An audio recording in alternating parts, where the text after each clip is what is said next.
Projects are already being implemented successfully. Leaders have also been urged to rally behind the president to ensure the success of national service initiatives. Innocent Ogaro has the details. The administration of President William Ruto continues to bask in praise, particularly in Tana River County.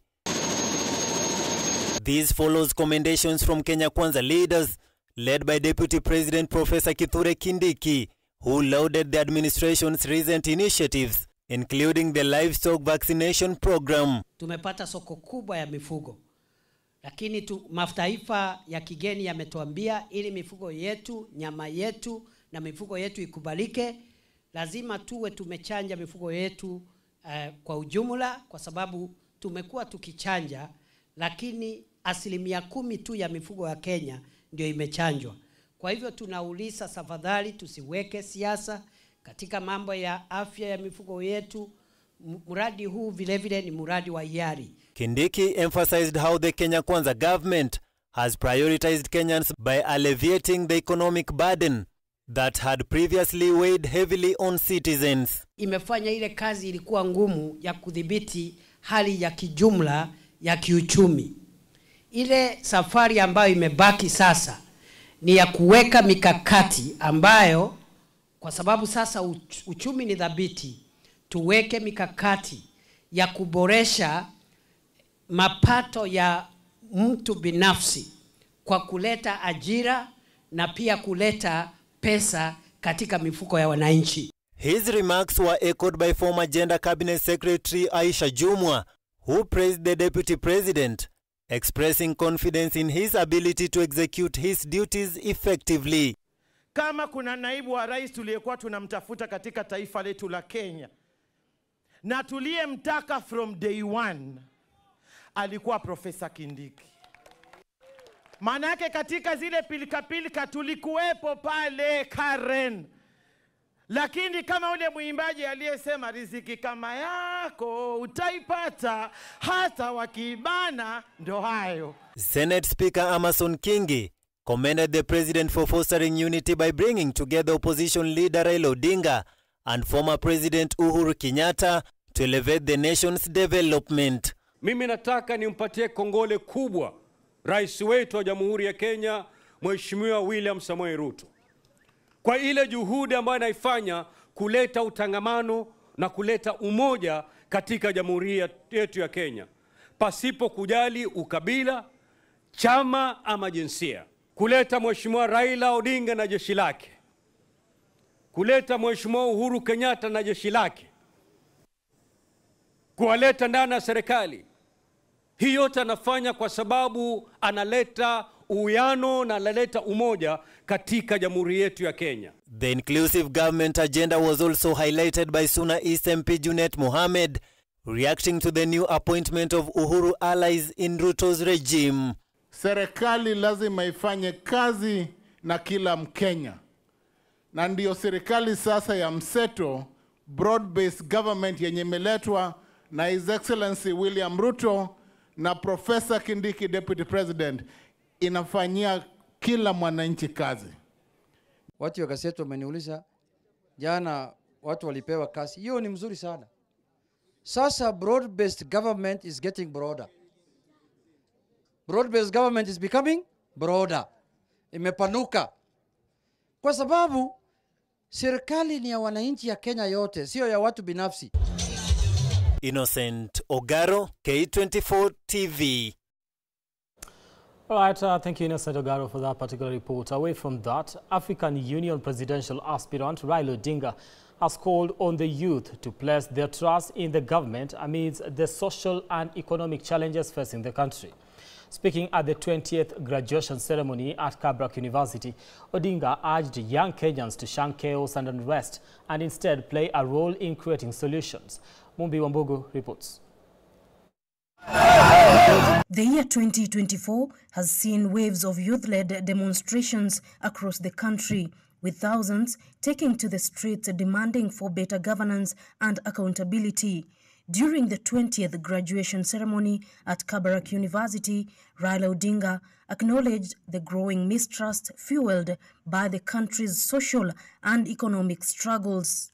Unemployment rates remain untenable, even as we grapple with the right formula to finance healthcare and higher education.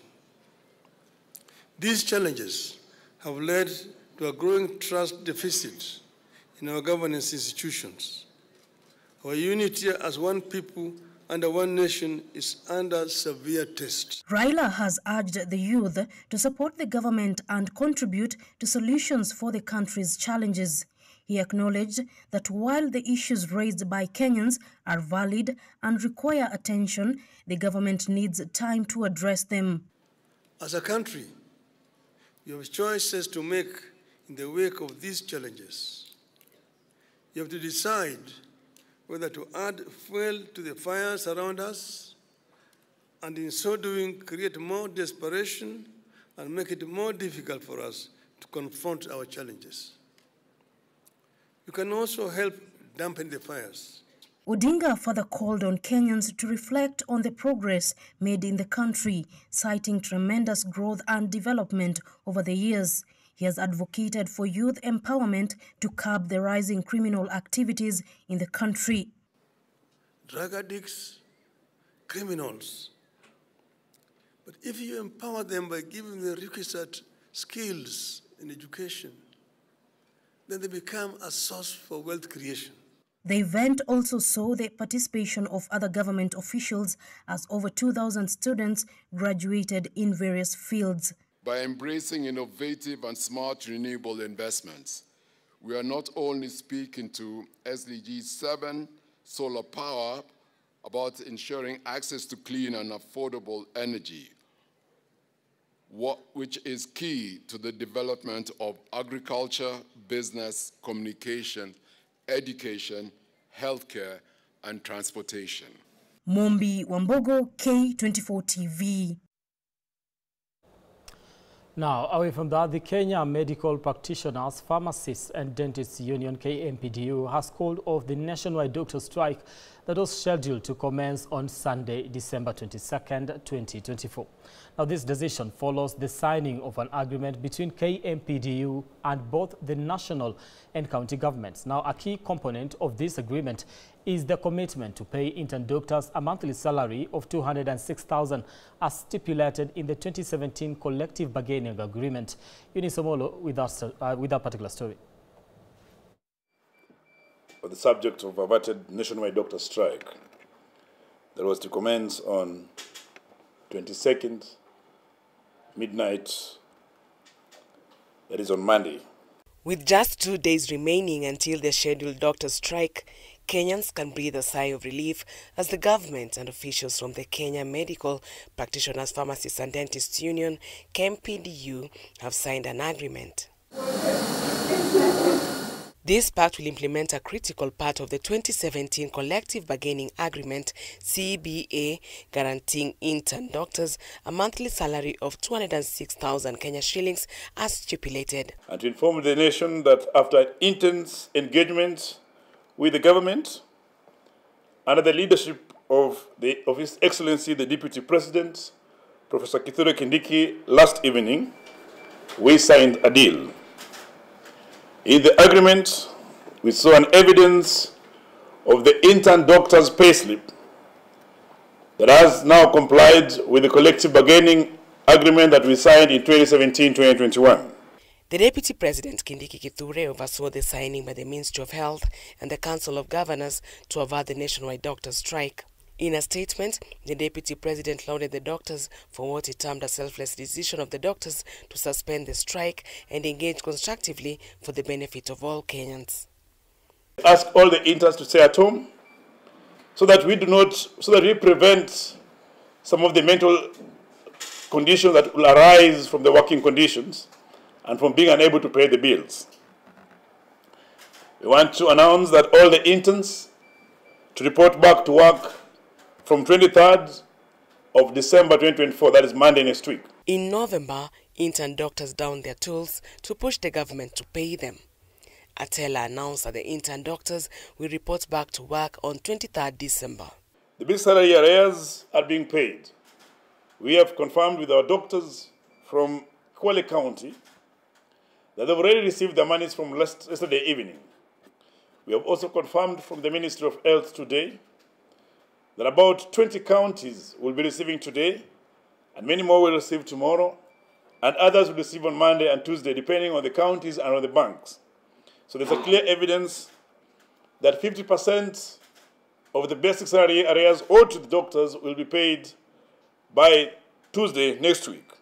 The agreement addresses several long-standing issues outlined in the 2017-2021 collective bargaining agreement. Beyond guaranteeing the monthly salaries of the intern doctors, it includes the settlement of salary arrears that have gone unpaid for the past 7 years. Additionally, the agreement ensures the full implementation of the return to work formula signed on May 8, 2024, making a significant step towards resolving historical grievances and improving working conditions for healthcare professionals. The planned strike had raised concerns among Kenyans with fears that it was going to harm the already affected healthcare sector, particularly after the last strike early this year, which lasted for over 50 days, severely affected those in need of medical services. Eunice Omolo, K24 TV, Nairobi. All right, thank you, Eunice, for that particular report. And on that note, we take another break here on the program. We'll be back in a few with more stories.